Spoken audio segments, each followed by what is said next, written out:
চাঁদপুরে আধিপত্য বিস্তারের জেরে আওয়ামী লীগের দুপক্ষের সংঘর্ষে প্রাণ গেছে এক অটোরিকশা চালকের। আহত হয়েছে অন্তত ৩০ জন। গেল রাতে পুরান বাজারের রয়েজ রোড এলাকায় এই ঘটনা ঘটে। প্রত্যক্ষদর্শীরা জানান, আধিপত্য নিয়ে সংঘর্ষে জড়ায় ওয়ার্ড আওয়ামী লীগ সভাপতি শান্ত হাওলাদার ও পৌরসভার প্যানেল মেয়র মোহাম্মদ আলী মাঝির ছেলে সজীবের সমর্থকরা।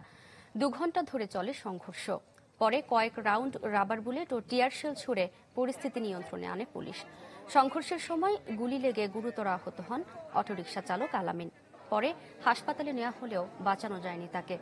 ঘটনার পর থেকে এলাকায় উত্তেজনা বিরাজ করছে।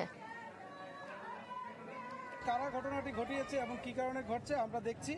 আমাদের পুলিশ সদস্য আহত হয়েছে, বেশ কয়েকজন এই হাসপাতালেই ভর্তি আছে, কয়েকজনের অবস্থা সিরিয়াস। আমরা বিষয়টি দেখছি, যারা এটার সাথে জড়িত আছে আমরা তাদেরকে অবশ্যই আইনের আওতায় নিয়ে আটক আছে।